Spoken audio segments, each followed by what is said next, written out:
नमस्कार प्यारे साथियों, welcome to my YouTube channel all in all पर आप सभी का स्वागत है। आज की वीडियो में हम हमेशा की तरह मॉडर्न हिस्ट्री के बस ज़्यादा नहीं 10 क्वेश्चन डिस्कस करने वाले हैं। ये सारे के सारे क्वेश्चंस प्रीवियस ईयर क्वेश्चंस हैं, यानी कि किसी न किसी कॉम्पिटिटिव एग्जाम्स में पूछे जा चुके हैं। अगर आप हमारे चैनल पर नए हो तो चैनल को सब्सक्राइब करें।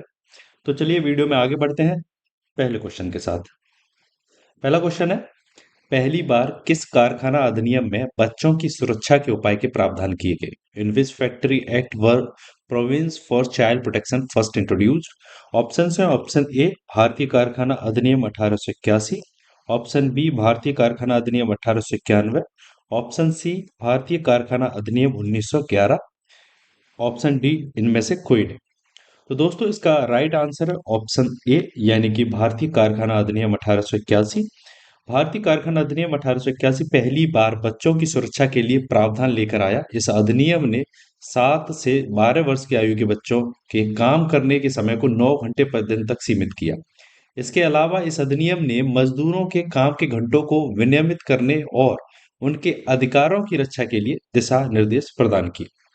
The Indian Factory Act 1881 was the first to introduce provisions for the protection of children. It limited the working hours for children aged 7 to 12 to 9 hours per day. Additionally, the Act provided guidelines for regulating working hours and safeguarding workers' rights. Next question देख लेते हैं, question number second. पहली बार किस अधिनियम के तहत महिला मजदूरों की सुरक्षा सुनिश्चित की गई? Under which act were the safety measures for women workers first insured? Option है, ऑप्शन ए भारतीय कारखाना अधिनियम 1881, जैसा कि हम पिछले क्वेश्चन में देख चुके हैं, ये बच्चों से रिलेटेड था। ऑप्शन बी भारतीय कारखाना अधिनियम 1891, ऑप्शन सी भारतीय कारखाना अधिनियम 1911 और ऑप्शन डी भारतीय कारखाना अधिनियम 1926। तो दोस्तों इसका राइट आंसर है ऑप्शन बी, यानी कि भारतीय कारखाना अधिनियम 1891। भारतीय कारखाना अधिनियम 1891 ने पहली बार महिला मजदूरों की सुरक्षा के लिए प्रावधान किए। इस अधिनियम ने महिलाओं के काम करने के घंटे 11 घंटे प्रतिदिन तक सीमित कर दिए और रात में काम करने पर प्रतिबंध लगाया। यह अधिनियम महिलाओं और बच्चों की कार्यस्थल पर सुरक्षा सुनिश्चित करने के लिए एक महत्वपूर्ण कदम था। The Indian factory act 1891 was the first to introduce provisions for the protection of women workers. It limited women's working hours to 11 hours per day and prohibited night shifts for them. This act marked a significant step in ensure working place safety for women and children. Next question देख लेते हैं, question number third.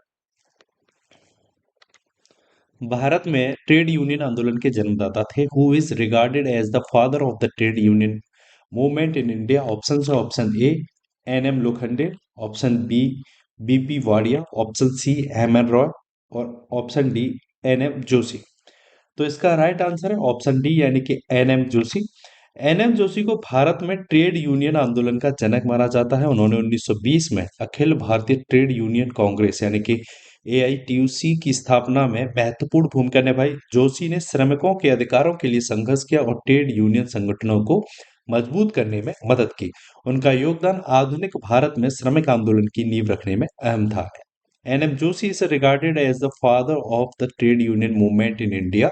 He played a key role in establishing the All India Trade Union Congress in 1920.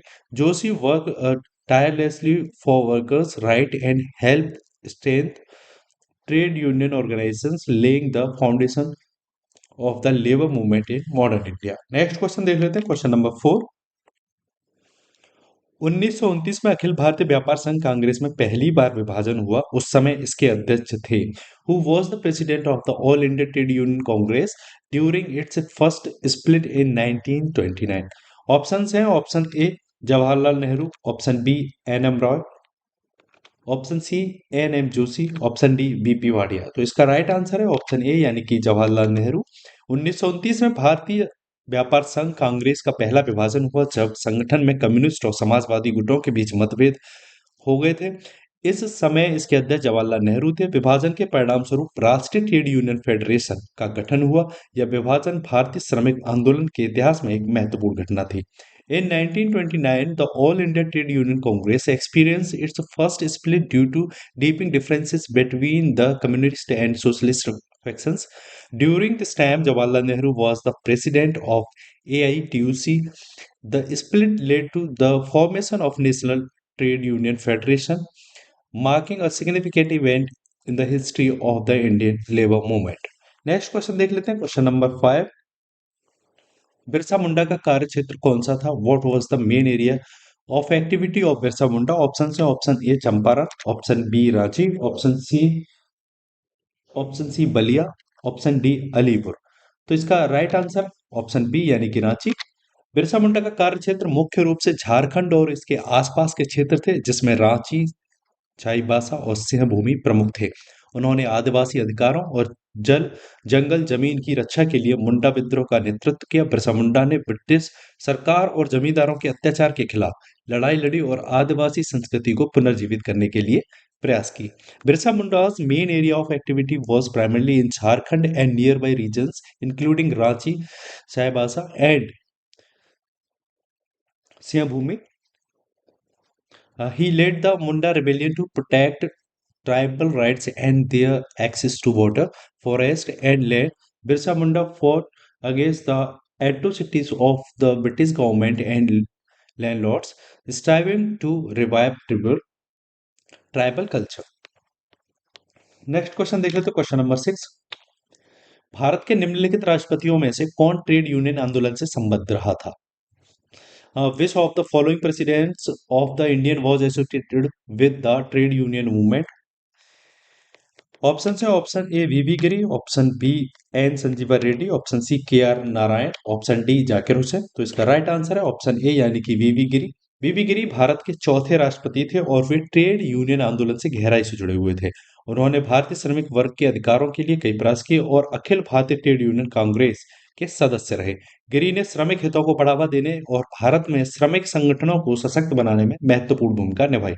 V.V. Giri, the fourth president of India, was deeply associated with the trade union movement. He actively worked for the rights of Indian labor and was a member of the All India Trade Union Congress.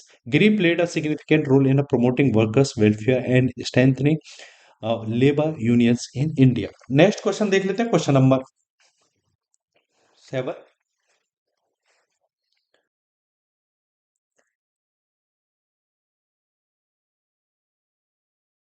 Vallabh Bhai Patel को सरदार की उपाधि उनकी कुशल संगठन क्षमता के कारण किस आंदोलन के दौरान दी गई थी? During which movement was Vallabh Bhai Patel given the title Sardar for his exceptional leadership and organisation skills? Option है, ऑप्शन ए खेड़ा सत्याग्रह में, ऑप्शन बी बारदोली सत्याग्रह में, ऑप्शन सी नमक सत्याग्रह में, ऑप्शन डी व्यक्तिगत सत्याग्रह में। तो इसका राइट आंसर है ऑप्शन बी यानी कि बारदोली सत्याग्रह में। 1928 में गुजरात के बारदोली सत्याग्रह के दौरान वल्लभ भाई पटेल ने किसानों को संगठित कर ब्रिटिश सरकार द्वारा लगान में बढ़ोतरी का अहिंसात्मक तरीके से विरोध किया। इस आंदोलन में उनकी असाधारण नेतृत्व क्षमता और सफलता को देखकर बारदोली की महिलाओं ने उन्हें सम्मान पूर्वक सरदार की उपाधि दी। यह उपाधि उनकी संगठन क्षमता और संघर्ष के प्रति निष्ठा का प्रतीक बन गई। In 1928, during the Bardoli Satyagraha in Gujarat, Vallabhbhai Patel organized farmers to peacefully resist the increased land revenue imposed by the British government. His exceptional leadership and success in the movement earned him the title of Sardar, which was conferred upon him by the women of Bardoli as a mark of respect and recognition for his dedication and organizational skills. Next question देख लेते हैं, question number 8। 1857 का विद्रोह कहाँ से प्रारंभ हुआ था? Where did the revolt of 1857 begin? Option है, option A Delhi, option B Meerut, option C Jhansi और ऑप्शन डी कानपुर। तो इसका राइट आंसर है ऑप्शन बी यानी कि मेरठ। 1857 का विद्रोह भारत में ब्रिटिश शासन के खिलाफ पहला संगठित विद्रोह था, जिसे सफाई विद्रोह के नाम से भी जाना जाता है। यह विद्रोह 10 मई 1857 को मेरठ से प्रारंभ हुआ, जब भारतीय सैनिकों ने ब्रिटिश अधिकारियों के खिलाफ बगावत की। इसके बाद विद्रोह ने दिल्ली, झांसी, कानपुर और अन्य स्थानों पर व्यापक रूप ले लिया। The revolt of 1857, also known as the Sepoy Mutiny, was the first organized rebellion against British rule in India. It began on May 10, 1857 in Meerut where Indian soldiers revolted against their British officers. The uprising later spread to Delhi, Jhansi, Kanpur and other regions. Next question देख लेते हैं, question number 9। 1857 के विद्रोह का तात्कालिक कारण था। What was the immediate cause of the revolt of 1857? Options हैं, ऑप्शन ए चर्बी वाले कारतूसों का प्रयोग करना, ऑप्शन बी डलहौजी का जब्ती का सिद्धांत, ऑप्शन सी भारतीयों को ईसाई धर्म में परिवर्तित करने का प्रयास, और ऑप्शन डी है ब्रिटिश सैनिकों एवं भारतीय सैनिकों के वेतनों में भारी अंतर। तो इसका राइट आंसर है ऑप्शन ए यानी कि चर्बी वाले कारतूसों का प्रयोग। 1857 के विद्रोह का तात्कालिक कारण ब्रिटेन सेना द्वारा इस्तेमाल किए जाने वाले चर्बी वाले कारतूस थे। इन कारतूसों में गाय और सूअर की चर्बी होने की अफवाह फैली थी, जिसे उपयोग करने के लिए सैनिकों को अपने दांतों से काटना पड़ता था। यह हिंदू और मुस्लिम दोनों धर्मों की धार्मिक भावना का उल्लंघन करता था। इससे सैनिकों में भारी असंतोष फैला और यह विद्रोह का तात्कालिक कारण बन गया। The immediate cause of revolt of 1857 was the introduction of grease cartridges in the British Army. It was rumored that these cartridges were coated with cow and pig fat, and soldiers had to bite them to use them, which hurt the religious sentiments of both Hindu and Muslims. This led to widespread discontent among soldiers and became the immediate trigger for the revolt. Next question देख लेते हैं, series का last question है हमारा। वह पहला भारतीय सिपाही कौन था जिसने चर्बी युक्त कारतूस का प्रयोग करने से इनकार कर दिया था? Who was the first Indian soldier to refuse the use of grease cartridge? Option हैं, option A Mangal Pandey, option B Shivram, option C Hardev, option D Abdul Rahim. तो इसका राइट आंसर है ऑप्शन ए यानी कि मंगल पांडे। मंगल पांडे भारतीय स्वतंत्रता संग्राम के पहले क्रांतिकारी माने जाते हैं। उन्होंने 29 मार्च 1857 को बैरकपुर छावनी में चर्बी युक्त कारतूसों के इस्तेमाल का विरोध करते हुए ब्रिटिश अधिकारियों के खिलाफ विद्रोह किया। मंगल पांडे के इस साहसिक कदम ने 1857 के विद्रोह को प्रारंभ करने में अहम भूमिका निभाई। The Mangal Pandey is consider the first revolutionary of the Indian freedom struggle on March 29, 1857 at the Ba- sorry at the Barakpur cantonment. He refused to use grease cartridges and rebelled against British officers. His bold act played a pivotal role in triggering the revolt of 1857.